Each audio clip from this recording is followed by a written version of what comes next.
안녕하세요 여러분. 수채화를 시작하고 싶은데 미술학원 가기에 이런저런 현실적 제약이 있는 분들을 위해 제가 실제로 수강생분들께 알려드리는 기초 내용으로 이번 영상을 준비했습니다. 오늘 영상에서는 수채화 밑그림을 그리기 위한 연필선 연습을 주제로 이야기해 볼게요.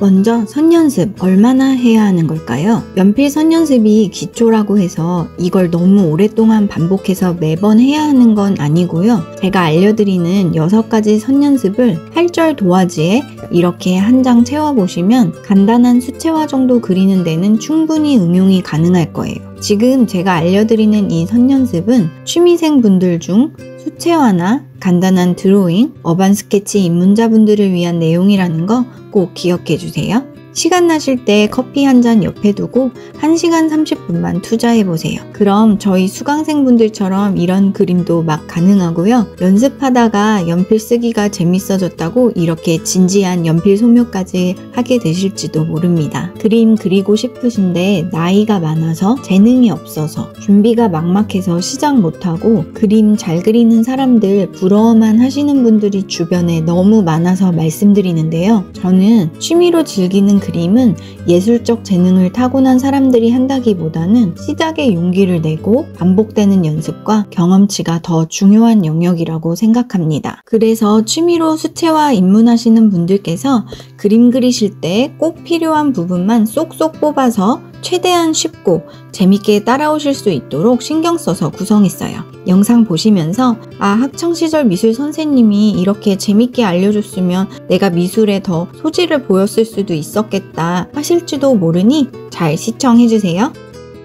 그런데 여러분, 수채화는 물감으로 채색하는 건데 왜 연필 밑그림을 잘 그리려고 선 연습까지 해야 할까요? 그 이유는 밑그림에서 형태를 정확하게 맞춰줘야 물감과 붓으로 컬러를 입힐 때 훨씬 표현이 수월해지기 때문이에요. 형태가 정확하다는 건 대상에 알맞는 선을 적재적소에 자유자재로 이용할 수 있다는 걸 의미하니 더하기 빼기를 알아야 곱셈 나눗셈을 하게 되는 것처럼 선을 사용할 줄 알아야 그리기가 가능하겠죠? 또 수채화의 가장 큰 특징은 바로 투명성인데 선의 정확도가 떨어져 밑그림 선이 지저분하거나 강약 조절이 미숙하여 옅은 채색 아래로 연필선들이 과하게 비쳐 보이면 수채화의 맑고 깨끗한 느낌을 해치잖아요? 마지막 이유는 수채화는 밑그림 따로, 색칠 따로가 아니기 때문이에요. 두 요소가 아주 밀접하게 연결되어 있는데요. 이 점은 가장 중요하기도 하고 여러분들의 이해를 돕기 위해 영상 뒷부분에서 예시를 보여드리며 자세한 설명을 추가하겠습니다. 밑그림 선 연습을 위해서도 간단하게 재료 준비해주세요. 연필을 보면 어떤 건 B가 적혀있고 어떤 건 H가 적혀있잖아요. B는 블랙의 약자, H는 단단하다는 의미의 하드의 약자예요. 그래서 B는 2B, 4B 이렇게 숫자가 올라갈수록 더 진하고 무르고 부드럽고 H는 H, 2H, 4H 이렇게 숫자가 높아질수록 단단하고 연하고 딱딱해요. HB는 이 양쪽의 특징을 적절히 가진 중간입니다. 오늘 선 연습은 4B로 해볼게요. 연필을 길게 쓰려면 이런 깍지를 끼우기도 하는데요. 수채화 스케치용으로는 꼭 이렇게까지 길게 해야 하는 건 아니지만 혹시 필요하신 분들은 연필 소묘용 깍지라고 검색하시면 인터넷에서 구매하실 수 있습니다. 종이는 A4 용지처럼 얇지만 않으면 아무 도화지나 상관없어요. 저는 수채화 물감으로 색칠까지 할 거라서 300g 도화지를 사용했습니다. 보통 선 연습이나 수채화는 이젤 없이 책상에서 많이들 하시고요. 이젤이 익숙치 않은 사람은 오히려 불편해 하시더라고요. 저는 선택한 장르에 따라 연습하셔야 하는 선의 종류가 각각 다르다고 생각해요. 연필 소묘를 위한 밑그림, 유화 아크릴화를 위한 밑그림, 수채화 색연필화를 위한 밑그림 모두 각자의 특징을 가지고 있는데 오늘은 구체적으로 수채화 장르에 해당하는 이야기를 해보겠습니다. 수채화, 특히 초보자분들을 위한 수채화 밑그림을 위한 선은 최대한 경계선이 모호하지 않은 간결하고 깨끗한 선으로 정확한 형태를 잡아야 한다는 특징이 있어요. 왜 형태를 선으로 정확히 잡아야만 하냐면요. 숙련되지 않은 상태에서는 붓으로 직접 형태를 그리기가 어렵고 왜 간결하고 깨끗해야 하냐면 맑고 투명한 색칠을 위해서예요. 또 어둡고 밝음이 밑그림에서부터 나타나야 입체감을 색으로 표현하기 훨씬 수월하기 때문에 강약 조절이 필요한 점도 수채화 밑그림을 위한 선의 특징입니다.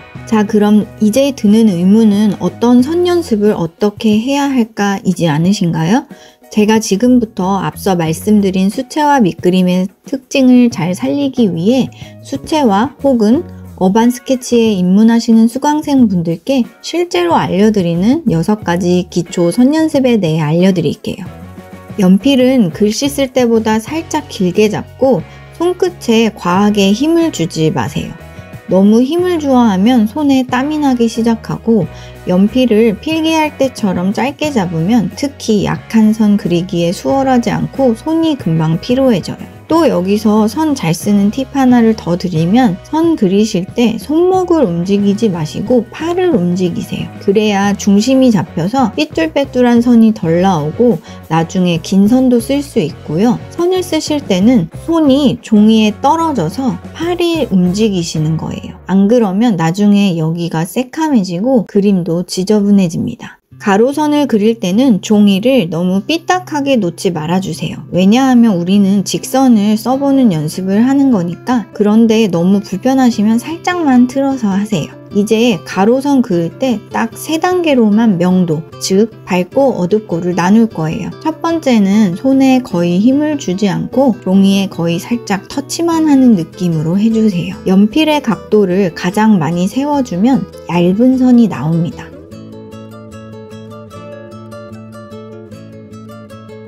두 번째는 살짝만 연필 몸통을 누르고 각도를 첫 번째보다 좀 더 내리면 자연적으로 압력이 강해지면서 선이 진해지고 묵직하게 힘이 실려요.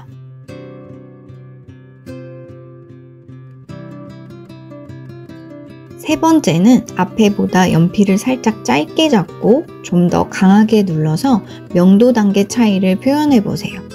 수채화 밑그림에서는 이렇게 3가지 정도의 명도 단계만으로도 충분합니다. 세로선도 3단계로 나누어 해보시는데 아까보다 속도를 조금 올려보세요. 선의 느낌을 변화시키는 요소는 누르는 강도와 속도 2가지입니다. 아까랑 비슷한 강도인데 속도가 빨라지면 어떤 느낌이 나는지 볼까요? 속도가 빨라지면 비슷한 강도라도 좀 더 가벼운 느낌? 얇은 선은 중간중간 날아가는 부분이 생기기도 하고요.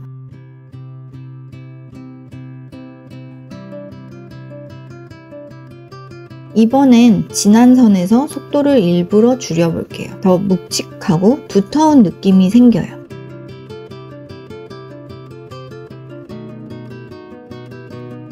이런 차이를 느껴보시면서 대각선도 진행해 보겠습니다.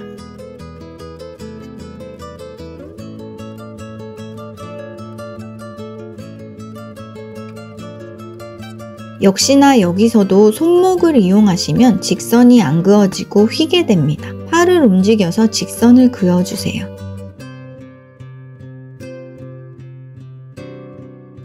손이 흔들리면 살짝 새끼손가락을 지지해도 되고 팔꿈치 부분만 살짝 디디고 있어도 됩니다. 대각선도 3단계로 명도 단계를 나눠서 진행해 볼 건데요. 이쪽 대각선을 그릴 때는 팔의 각도가 변형되어 위에서 아래로 그리거나 아니면 몸을 살짝 틀어서 아래에서 위로 그리셔도 됩니다. 둘 다 해보세요. 상황에 따라 두 각도를 모두 다 쓰시게 될 거예요.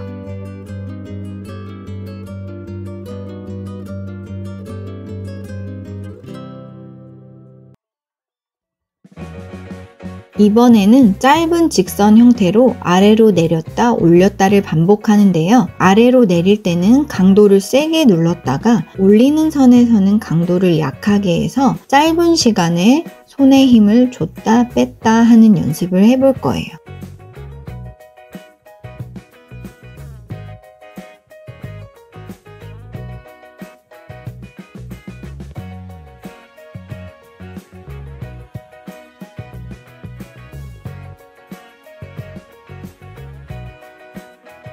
지금부터는 내리는 선에서 힘을 빼고 올리는 선에서 힘을 줘볼게요.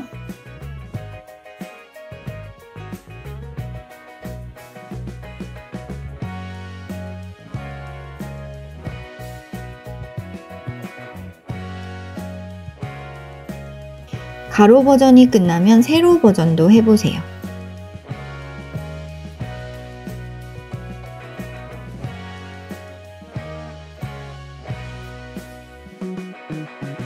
방금 한 직선 지그재그랑 비슷한데 이번에는 좀 더 리듬감이 필요합니다. 실제 스케치에서 가장 많이 응용되는 선 중 하나인데요. 상승에서는 연필을 들어서 약한 선을, 하강에서는 연필을 눌러서 강한 선을 주어 물결을 그려볼게요.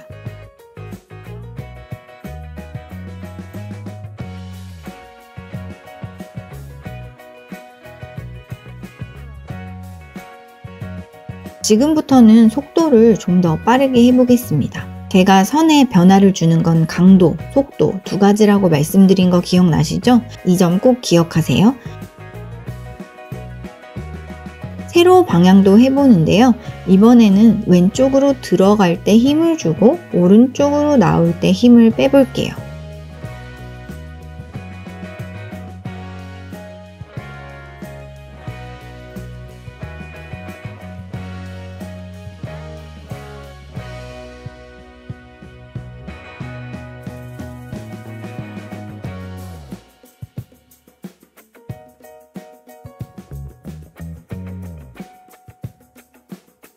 이제 2개 남았으니 힘내세요.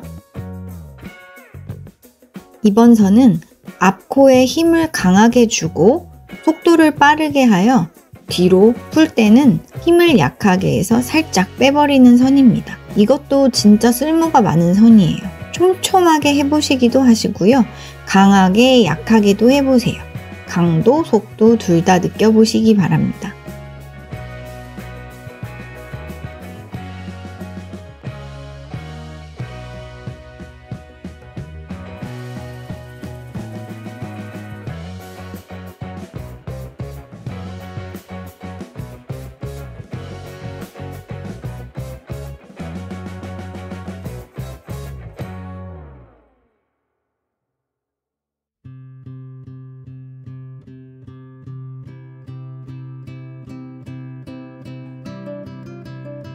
이제 마지막은 교보문고 가서 볼펜이 잘 나오나 안 나오나 테스트할 때 하는 무심한 느낌으로 하는 선이에요. 이런 선은 동물털이나 멀리 보이는 나무 같은 거 그릴 때 굉장히 유용한 선이에요. 살짝 강도를 조절하시면서 톤을 채우는 느낌의 선입니다.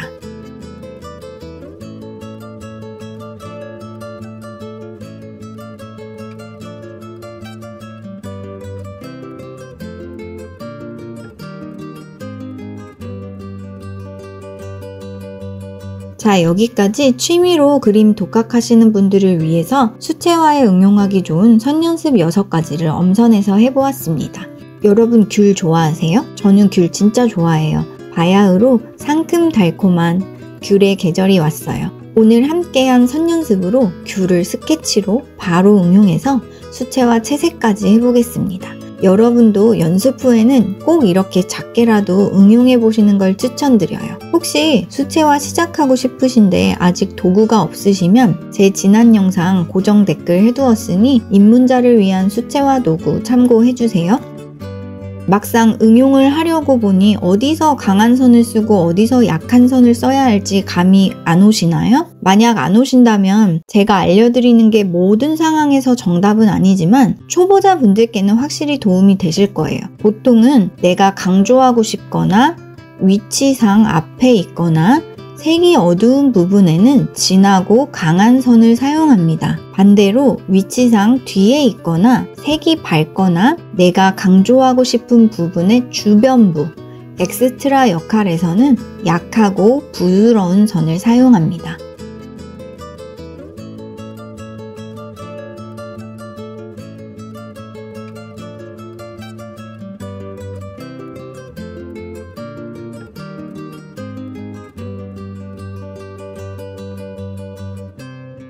제가 앞부분에서 수채화 밑그림을 잘 그리기 위해 선 연습을 해야 하는 마지막 이유로 수채화는 밑그림과 색칠이 따로따로가 아니고 밀접히 연결되어 있다고 한 거 기억하세요? 여기까지 긴 영상 시청해주신 분들은 충분히 이해하실 수 있을 거예요. 밑그림은 색을 칠하기 위해 단순히 경계를 정해놓은 선이 아니라 색과 명암이 밀접하게 반영되어 있는 요소라는 점을요. 자, 여러분, 이렇게 선 연습을 응용한 제 수채화용 스케치이고 이렇게 채색까지 해보았습니다. 여러분도 얼른 취미로 그림 그리세요.